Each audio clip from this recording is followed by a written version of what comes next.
Irmãos, graça e paz, igreja. Amém. Quantos aqui estão animados? Quantos aqui estão felizes com Jesus? Dá uma glória a Deus bem forte aí. Quantos estão com sono ainda, ou pelo menos mais ou menos com sono? Vou levantar minha mão porque eu ainda estou nesse processo de acordar. Brincadeiras à parte, irmãos. Nessa manhã eu preparei um estudo para trazer para os irmãos. De algo que é necessário, é importante que sempre esteja na nossa mente. Irmãos, nós vivemos dias onde parece que cada vez mais os crentes estão ficando mais fracos, né? Vocês não percebem isso? Parece que os crentes estão ficando cada vez mais fracos, parece que o evangelho está se tornando cada vez mais modinha, né? Ou então algo cômodo, né? Ou então um passatempo, vamos lá, né, para o final de semana, vamos visitar a igreja hoje, né? Então assim, não aqui na nossa igreja, amém? Isso não aqui na nossa igreja, mas de uma maneira geral, quando nós olhamos para o evangelho, nós acabamos vendo que parece que as coisas estão mudando, não parece não? Né? E eu fico me perguntando, o que está acontecendo? Né? Por que a gente anda assim? E buscando a Deus sobre o que falar, Deus me trouxe... eu queria trabalhar com os irmãos alguns princípios nessa manhã que envolvem o tema salvação, né? O que nos faz diferente do mundo, né? Porque nós somos salvos, nós somos filhos de Deus. Por sermos salvos, nós temos existem várias coisas relacionadas ao porquê somos salvos, né? Larson, eu ia trazer uma dinâmica muito legal com quiz também, cara. Né, com o bombonzinho da Cacau Show também, mas eu falei, cara, vai tomar muito tempo, porque eu quero aproveitar com os irmãos, porque quando nós falamos de salvação, existem 5 pilares dentro da salvação para nós conversarmos. E aí, por isso, lá, isso não dá, mas já fiz um quiz e mais 5 tópicos para falar, o povo vai sair daqui, né, que horas? Mas eu não quero me delongar, não. Irmãos, quero trazer essa mensagem porque é importante que esteja firme no seu coração e no meu coração valores que são imutáveis diante de Deus. Falando um pouquinho sobre o que eu falei assim, parece que o pessoal está ficando cada vez mais fraco, porque parece que cada vez mais nós estamos negociando valores do reino de Deus. Nós não. Tem crente aí negociando valores no reino de Deus, valores do reino de Deus, valores espirituais, e existem coisas que não precisam ser, não podem ser substituídas. Tem coisas que não tem como você brincar ou você querer fazer uma interpretação diferente, porque tem coisas, por exemplo, salvação é uma coisa só. Não tem como eu falar que a salvação é só por aqui ou só por ali. Salvação é uma só, biblicamente salvação é uma só. Esses são princípios bíblicos. E eu queria falar nessa manhã com vocês sobre salvação, né? E junto desse processo de salvação, eu quero falar de regeneração, justificação, santificação e glorificação.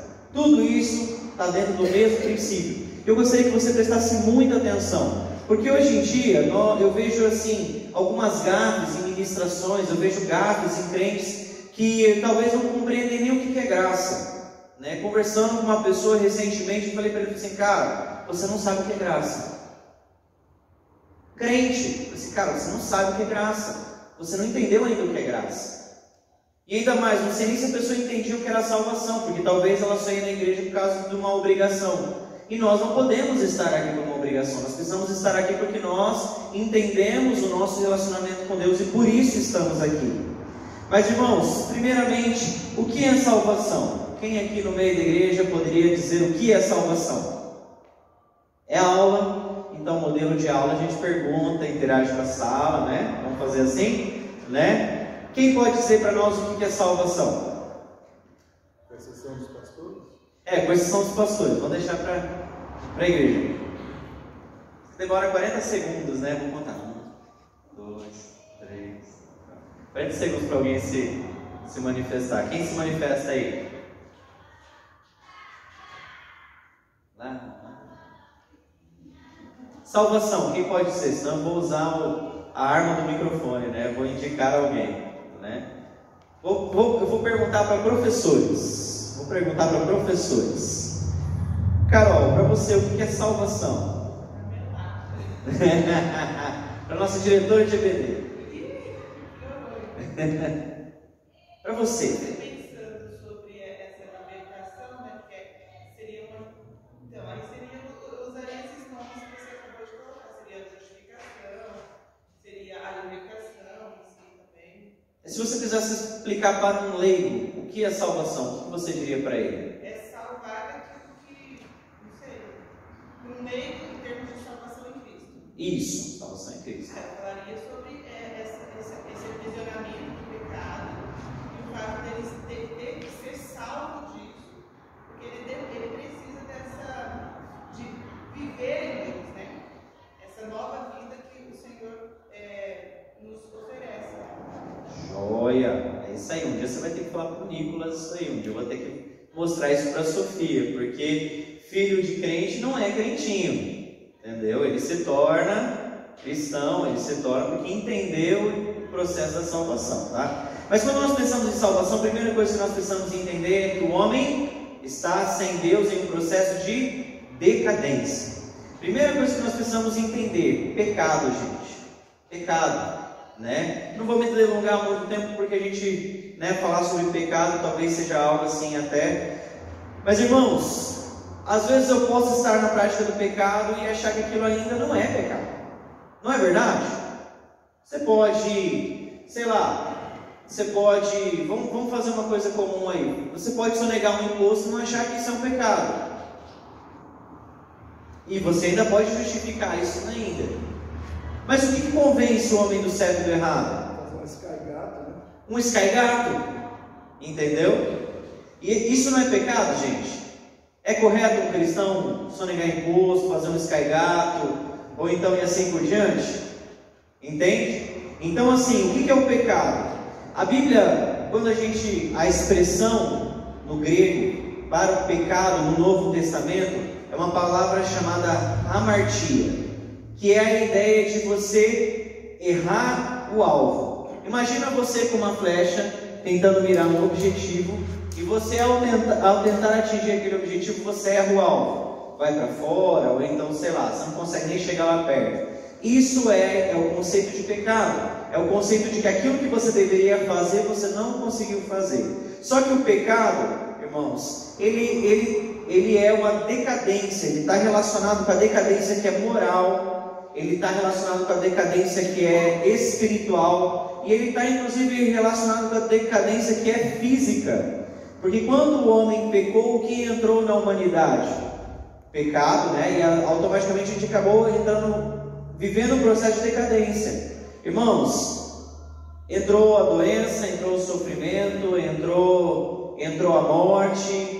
Não sabemos o que aconteceria com Adão se ele não tivesse pecado, se Adão continuaria vivo eternamente. A gente não sabe como seria, porque a história foi interrompida. Ele tinha um curso de vida, ele tinha uma orientação de Deus, e no meio do curso, devido à questão do livre-arbítrio, ele errou o alvo. Entenderam o conceito do pecado? E por que nós precisamos ser salvos? Porque o pecado nos distancia de Deus. Primeira coisa que o crente precisa entender. E aí, conversando com outra pessoa esses dias atrás sobre pecado, e falando sobre a pessoa achando que aquilo não era pecado, eu falei assim: olha, eu só sei o que é pecado porque a Bíblia diz para mim que é pecado. Sabia disso? Gálatas, quando fala, eu não vou lembrar, mas Gálatas é uma carta paulina que fala muito sobre a lei. E ela fala que a lei era necessária. Por que é necessário? Porque senão a lei não há pecado. Porque se você não sabe o que é pecado, como que você vai pecar? Então, se não tem nada que diga para você isso é errado, então quer dizer que você pode fazer e está liberado. Agora, quando Deus trouxe a lei para a humanidade, Ele está falando assim: olha, se você fizer isso, você está errando. Por isso que Paulo fala que a lei é morte. Não é que a lei é morte. A lei, ela pega e mostra para você que aquilo que você está fazendo está errado.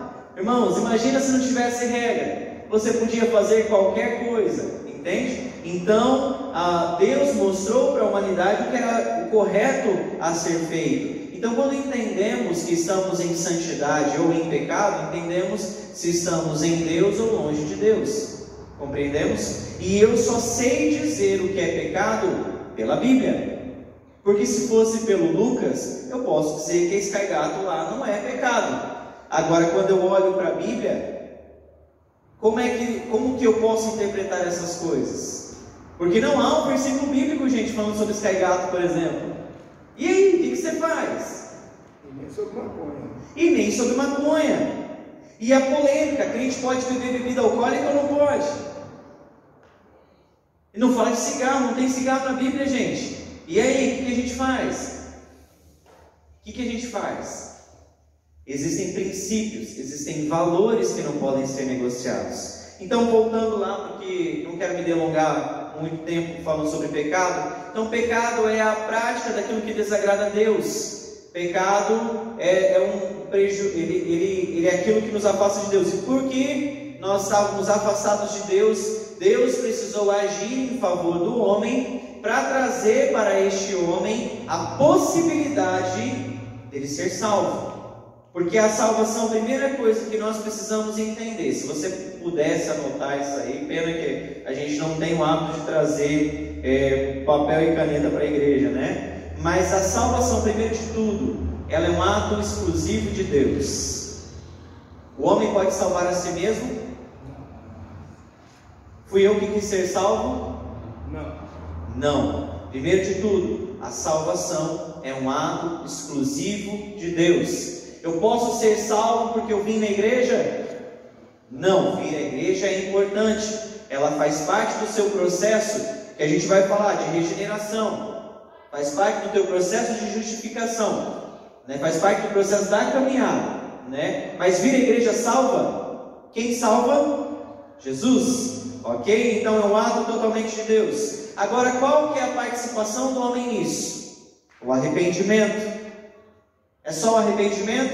Eu me arrependi dos meus pecados. Só por eu me arrepender dos meus pecados eu já sou salvo? Se eu não abandonar a prática do pecado, eu continuo sendo salvo? E aí, gente? São perguntas importantes. Aí eu vou perguntar para vocês aqui. Quem aqui nunca roubou? Levanta a mão. Quem nunca roubou? Levanta a mão. Não, sério. Eu acho que eu nunca roubei. Levanta a mão, vocês estão com medo, né? Vocês sabem que vai ser uma pegadinha, né? O vinho no mercado conta? O vinho no mercado? E a caneta que você pegou e não devolveu? Quem aqui nunca pegou uma caneta e não devolveu? Isso é roubo, não, isso é furto. Roubo não, roubo é só se você tivesse com a arma na mão, né? É furto, segundo o direito, né? Ok? Quem nunca furtou aqui? Irmãos, e na verdade, quem que não pensa, quem que não comete nenhum delito contra Deus? É por isso que 1 João 2,9 diz que nós pecamos, nós vamos pecar, só que nós temos algo, a reconciliação em Cristo Jesus. Porque quem é nascido de Deus não permanece na prática do pecado. 1 João 3,9 fala disso, aquele que é nascido de Deus, ele até peca, mas ele não fica na prática do pecado, porque nós ainda estamos ligados e presos ao nosso corpo físico, nós ainda estamos presos a uma decadência ainda, nós ainda somos submetidos a tentações, a provações, assim por diante. Então, mas o homem, ele precisa, o que é? Salvação é de Deus, mas do homem vem o arrependimento, vem o afastamento da prática do mal e vem a confissão em Cristo Jesus. Se não houver arrependimento, fala comigo, arrependimento. Agora mais forte. Arrependimento. Confissão de pecado. Confissão de fé em Jesus. Se não houver essas três coisas, não há salvação. Concorda comigo? Se você precisar falar sobre isso para alguém, você não vai mais falar a partir de hoje que você não foi ensinado isso na igreja. Tá bom? Isso que recai sobre a sua vida, não sobre a vida dos seus líderes. Porque nós estamos te ensinando. Ok? João 3,17 diz assim. Não, melhor, vou fazer a perguntinha. Alguém abre para mim João 3,17. E aí eu vou fazer a perguntinha. Crente perde salvação? Outra perguntinha aqui. Tem crente que dá aquela balangadinha e não sabe responder. Crente perde salvação? Fica tranquilo, gente. A ideia não é expor ninguém aqui. Mas quantos aqui acham que crente pode perder a salvação? Levanta a mão. Sendo bem sincero, a gente precisa de sinceridade. A Jaque, quem mais? irmã Paola, o irmão Vander, o casal, quem mais? Marlene, que o crente perde a salvação. Quem acha que o crente não perde a salvação? Levanta a mão. Carol e o Jorge, só Carol e Jorge. E o restante, tá, pastor, a Aurinete no fundo. Ah, depois o pastor levantou, até todo mundo já mudou. Tem como voltar atrás? Vamos lá. Quem pode ler para mim? João 6:37. Deus não enviou seu Filho ao mundo para condenar o mundo, mas para que o mundo fosse salvo por meio dele. João 6:37? 6:37, por favor. Mas assim, até combinou com o que a gente precisa falar.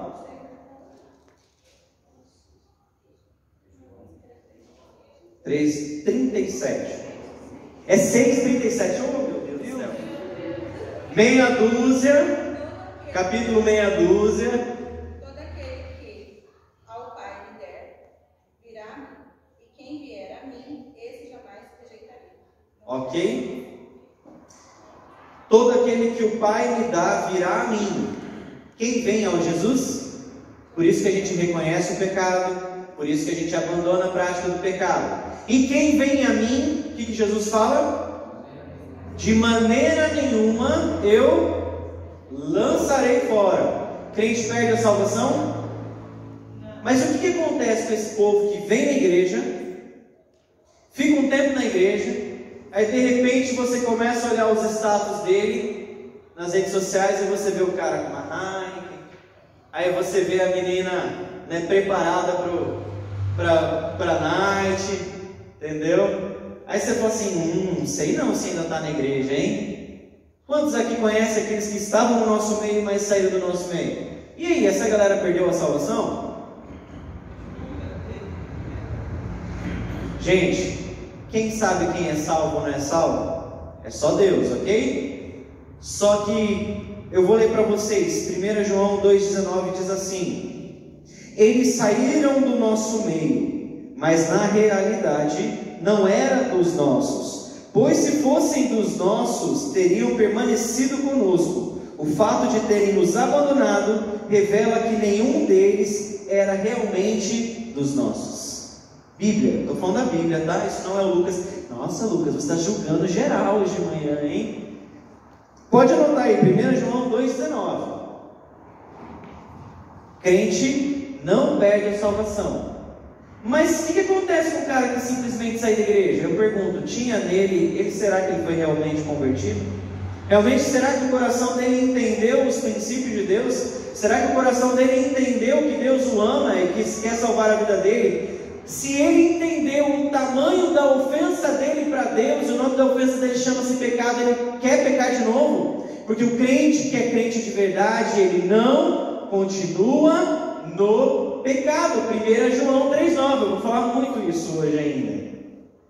E ainda tem outros versículos, tá, irmãos? Se vocês quiserem. Efésios 2, de 8 a 9, João 3,16, Romanos 6,23, Hebreus 2, de 1 a 4, Atos 11, 18. Se você não conseguiu anotar, esse vídeo vai estar na internet. Depois você pode colocar lá no YouTube e colocar devagarzinho para você questionar se eu falei a verdade ou se eu estou mentindo. Mas com certeza não estamos mentindo. Estamos falando a palavra de Deus aqui. Segundo processo, então assim, aquele que saiu da igreja, aquele que não permaneceu firme no propósito, ele não permaneceu firme no propósito por quê? Porque talvez não houve nele um processo chamado regeneração. O que é regeneração? Regeneração é um novo nascimento em Cristo Jesus. Quando nós aceitamos Jesus, a Bíblia diz que nós nos tornamos uma nova criatura.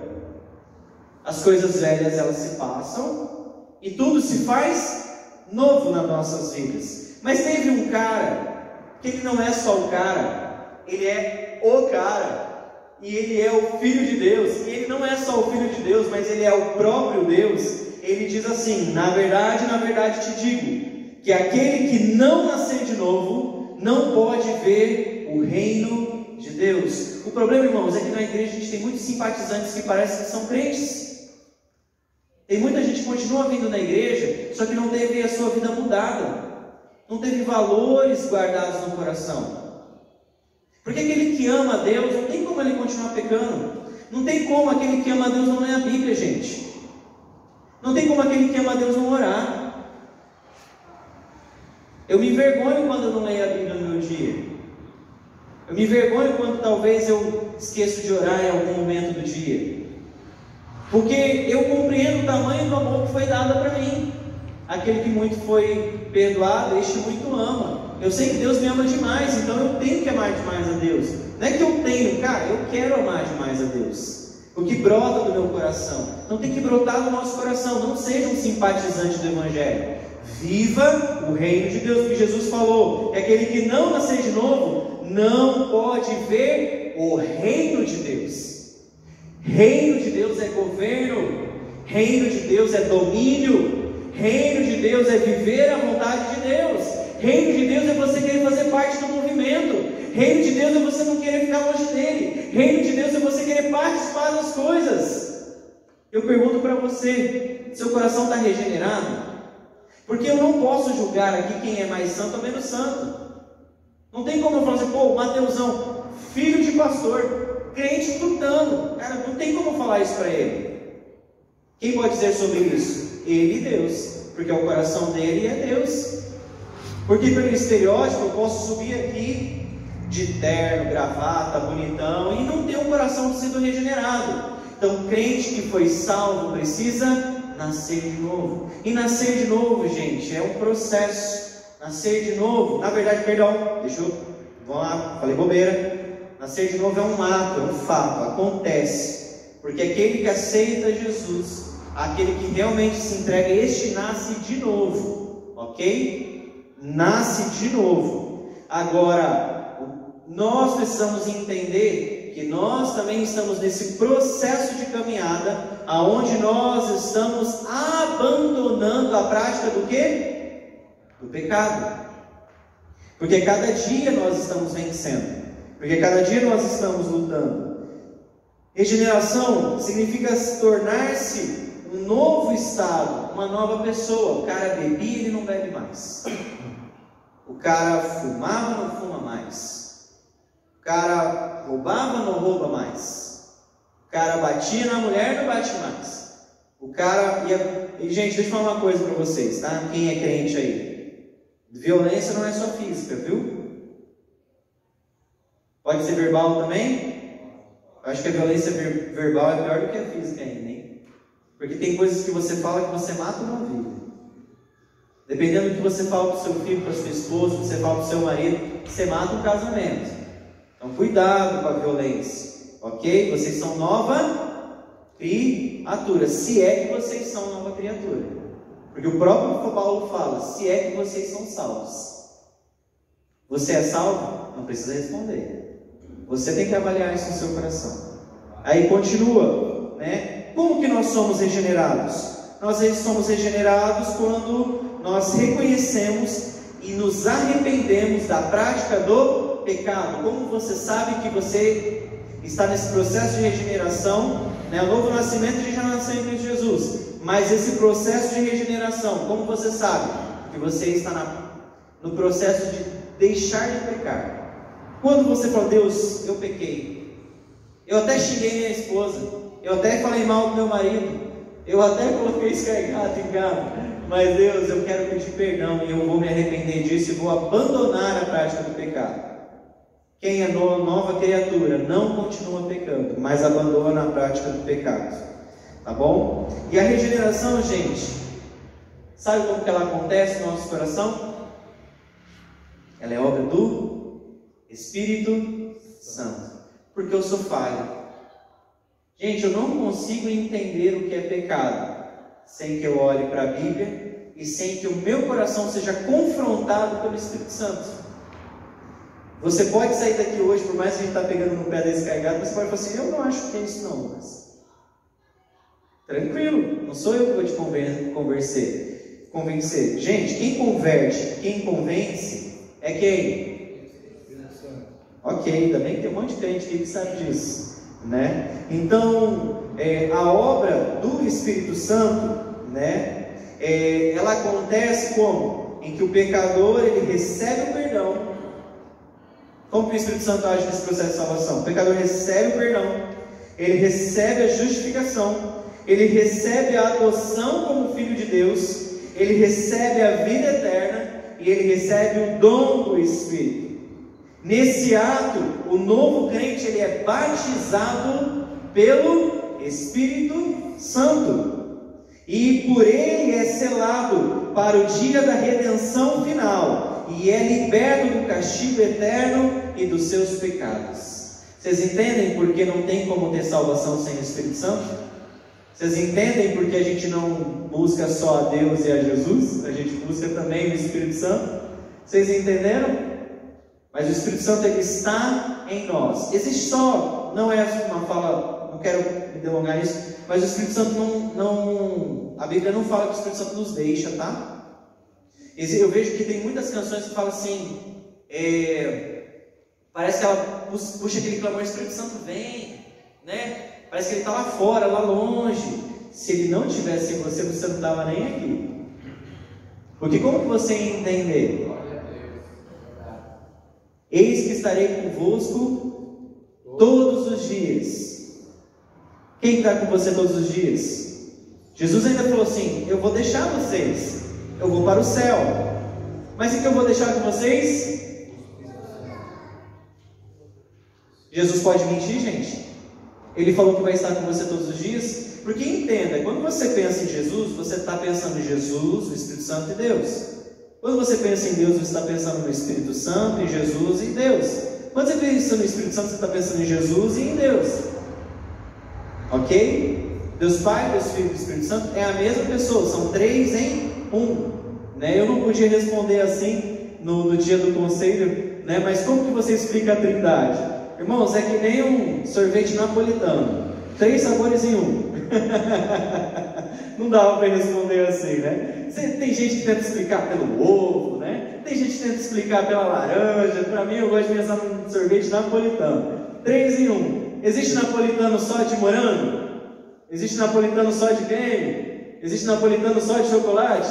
Não, para ser napolitano tem que ser o quê? 3 em 1, né? E é bom demais, né? E o Espírito Santo? Oh! E Deus? Oh! E a Trindade? Oh! Né? Então, continuando, só para distrair um pouquinho, irmãos, né? Mas depois que nós entendemos que fomos salvos, que nós fomos regenerados, por isso nós não continuamos na prática do pecado, e que nós estamos neste processo de regeneração, existe algo que nós precisamos entender. Irmãos, isso acontece tudo assim, ó, numa pancada só. Quando você aceita Jesus, isso acontece de uma vez só. Esses 5 pilares que eu falei para vocês acontecem de uma vez só. Inicia o seu processo de regeneração, você já se torna uma nova criatura, você já é salvo, você já é justificado e você já passa a participar do processo de glorificação. Ok? Então assim, o que é a justificação? Que é outra coisa que você recebeu nesse combo quando você aceitou Jesus. Justificação. O pecado, irmãos, quero que vocês entendam assim. Vamos voltar para o pecado, porque a chave é entender o pecado para você entender a salvação. Por isso, quando a gente vai explicar a salvação, não tem como eu partir para falar de salvação sem entender pecado. O que o pecado é, irmãos? O pecado é uma ofensa contra Deus. Só que Deus só ficou chateadinho com a gente?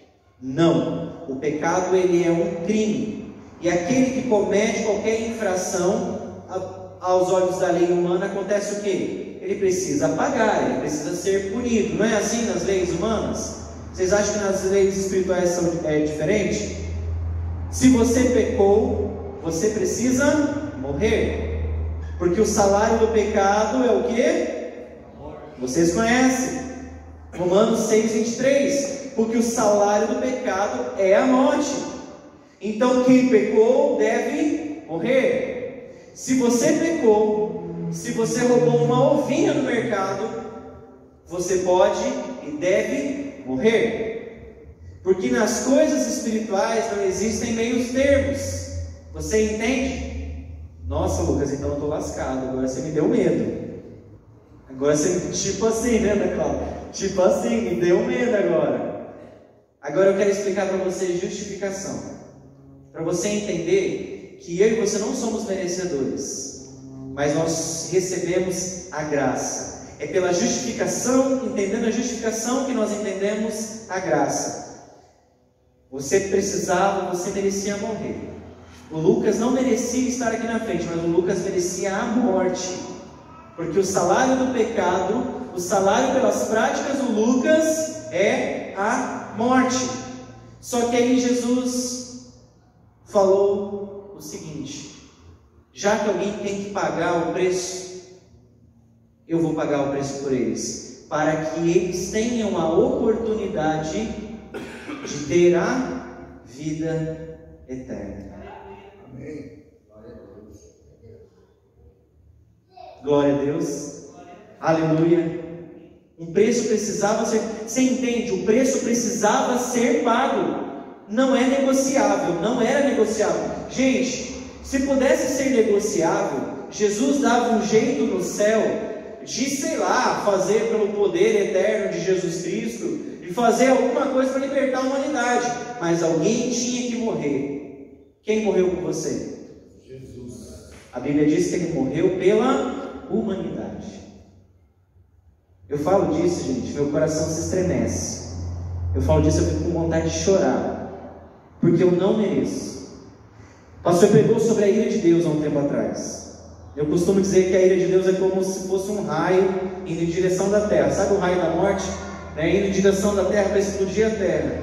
E o que Jesus faz? Ele entra no meio desse raio, peitão aberto, assim: joga em mim que eu aguento. Eles não. Joga em mim porque eles vão morrer. Joga em mim porque eu quero que eles fiquem com a gente. Porque o plano de Deus nunca foi que a humanidade morresse. O plano de Deus nunca foi que a humanidade fosse para o inferno. Deus não quer que ninguém vá para o inferno. E Deus não manda ninguém para o inferno. Deus manda alguém para o inferno, gente? Não. Deus manda crente para o inferno? Deus manda espírita para o inferno? Deus manda, sei lá o que, pastor para o inferno? Não manda. Quem que se manda para o inferno? Eu não, né? O povo vai.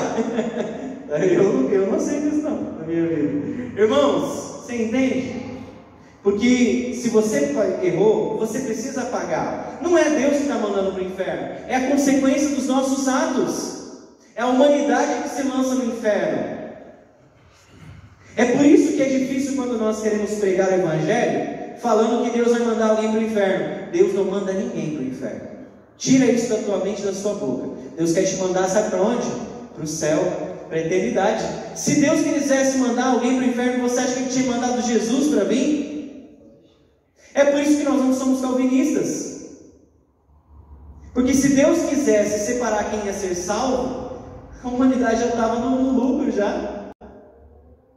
Você entende por que não cabe, por exemplo, o calvinismo que o pastor pregou esses dias atrás?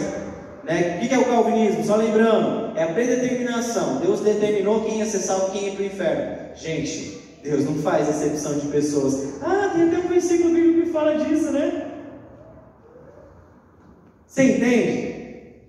Quando você falar para alguém sobre o Evangelho, fala assim: olha, eu era como você. Todas as minhas atitudes estavam me levando para o inferno. E o inferno, o que é o inferno? É o lugar que pega fogo. O inferno é estar longe de Deus. Irmãos, sei lá, podia ser fogo, podia sei lá o que, ser choque, podia ser sei lá o que, o inferno. Mas sabe o que é um inferno? Um inferno é você estar longe da presença de Deus. É claro, a Bíblia destina, a Bíblia fala, a Bíblia caracteriza o que é um inferno. Só que inferno é estar longe de Deus. Sabe o que é céu? Estar na presença de Deus. Entende? Por isso que nós pregamos o Evangelho. Por isso que você prega o Evangelho para quem te ofende. Porque ele não sabe o que ele está fazendo. Entendeu? Fica muito mais fácil a gente entender processos do ser crente quando a gente começa a entender salvação. Por isso eu queria falar para vocês salvação. Nós pregamos a Cristo até mesmo para quem nos persegue, nos ofende, nos xinga, porque nós entendemos que Ele está no pecado. E assim como um dia eu e você estivemos no pecado, nós pregamos a eles. Você entende? processo, que em nome de Jesus isso acenda o seu coração, inclusive para você evangelizar. Então, justificação é justamente esse processo, onde o justo verdadeiro morreu para justificar a humanidade.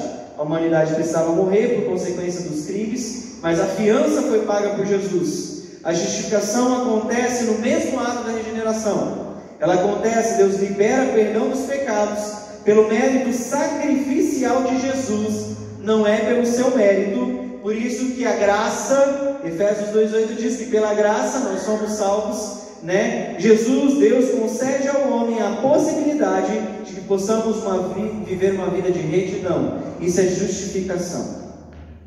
Você foi pago por preço. Você foi pago por um alto preço. E por isso nós vivemos o processo de santificação.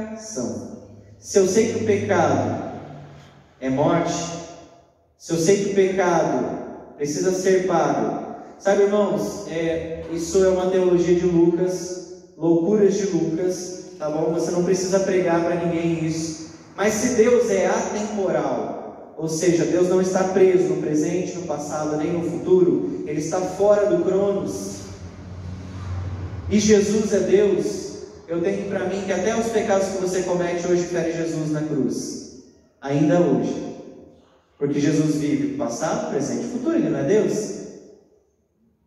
Quando você for pecar, pensa assim, isso nos ajuda no pecado. Cara, eu acabei de enfiar um prego em Jesus. Não é teologia católica, tá bom? É só uma forma de ilustrar, porque o católico ainda acredita nisso, né? Aquele negócio que, poxa, tem até o lance do purgatório, né? Vamos tentar... Né? Não é isso, tá, irmãos? Isso é só uma forma didática da gente pensar, que a gente continua ofendendo a Jesus. Entendeu? Você continua pisando no sangue de Jesus quando você peca. Então, faça sua vida reta, de santidade, e porque você ama a Deus, porque você entende que você foi salvo, você entende que você precisava morrer, mas Jesus morreu por você, para tornar você, para dar a você a possibilidade de ir para o céu. Por isso nós nos mantemos salvos, regenerados, lutamos por santidade e assim por diante. Então, santificação é a compreensão de que a salvação do homem se dá neste processo de busca por Deus, de retidão. Isso é pessoal. Tem coisas no processo de salvação que são feitas por Deus, e tem coisas no processo de salvação que são feitas por você. Deus te deu a salvação, Jesus te deu a possibilidade da justificação, e ainda te deu a possibilidade de ser regenerado. Agora, o processo da regeneração, de você se tornar uma nova criatura, no sentido de abandonar velhos hábitos, de você se manter em santidade, é somente teu. E você não pode culpar ninguém por isso. 1 Coríntios 10:13 diz assim: não sobreveio sobre vós tentação, senão humana, mas fiel é Deus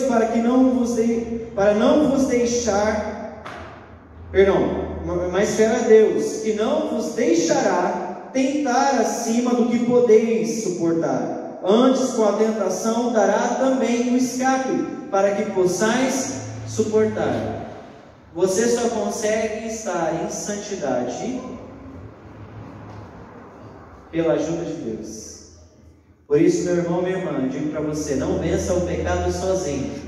Você não vai conseguir. Vou falar de novo para você: não vença o pecado sozinho. Você não vai conseguir. Quem que te ajuda a vencer o pecado? O Espírito Santo de Deus na sua vida. Ele te ajuda. Porque se não fosse pelo Espírito Santo de Deus, toda a tentação seria insuportável para nós. Agora você entende por que uma pessoa sem Cristo faz qualquer coisa?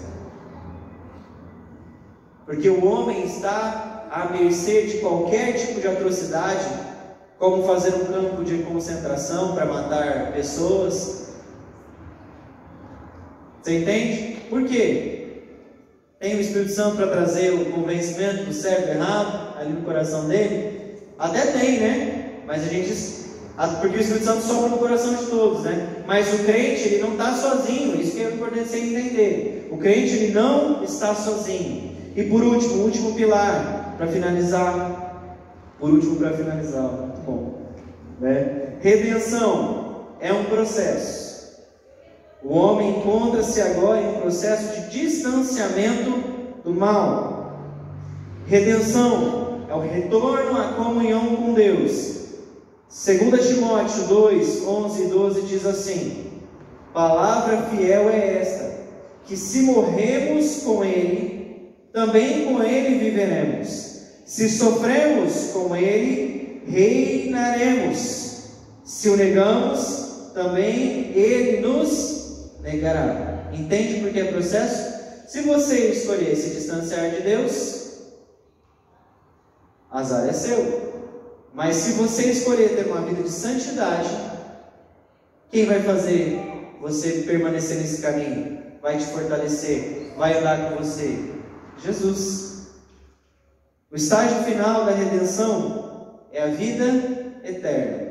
E aí entra o processo da glorificação. Nós seremos glorificados quando? Quando entrarmos no céu. Então, esse processo de redenção e glorificação também caminham juntos. É por isso que nós temos Filipenses 1,6 diz que estou convencido de que aquele que começou a boa obra em vocês vai completá-la até o dia de Cristo Jesus. Porque o crente está em transformação. O crente está abandonando o pecado. O crente está diariamente escolhendo ter uma vida de santidade. O crente luta pela salvação todo dia? Não, porque a salvação é uma só. Ok? Só que você luta pelo quê? Para a abstenção do pecado, para viver uma vida correta, para viver uma vida santa e justa. Gente, quantos aqui entenderam? Quantos aqui entenderam? Vocês entendem? Gente, quantos aqui sentem o coração ardendo nessa manhã pela palavra de Deus? Glória a Deus. Nosso coração, irmãos. Nós não somos ninguém. Não podemos fazer nada, nós não somos autossuficientes, nós necessitamos de Deus para tudo que nós vamos fazer na nossa vida espiritual. Por isso, e de tudo que eu falei, eu quero voltar lá nesse processo de regeneração, onde você vive o novo nascimento. Viva esse processo de busca por Deus, viva esse processo de abandonar atitudes erradas, viva esse processo de cada dia mais estar se chegando a Deus. Entenda, seu coração tem que ter vontade de buscar a Deus. Se não tem vontade de buscar a Deus, alguma coisa está errada. Mas entenda também que nosso corpo milita contra a carne, contra as obras espirituais. Então Satanás vai tentar colocar qualquer distração na sua vida, ok? Mas entenda que se você é nova criatura, você quer jogar no time de Deus. E se você quer jogar no time de Deus, você precisa andar conforme os padrões e os parâmetros de Deus. Amém? Amém? Glória a Deus. Glória a Deus, irmãos. Consegui falar tudo isso para vocês em 45 minutos. Aleluia. Aleluia. Não vou atrasar o almoço de ninguém aqui. Quero que você fique em pé no seu lugar.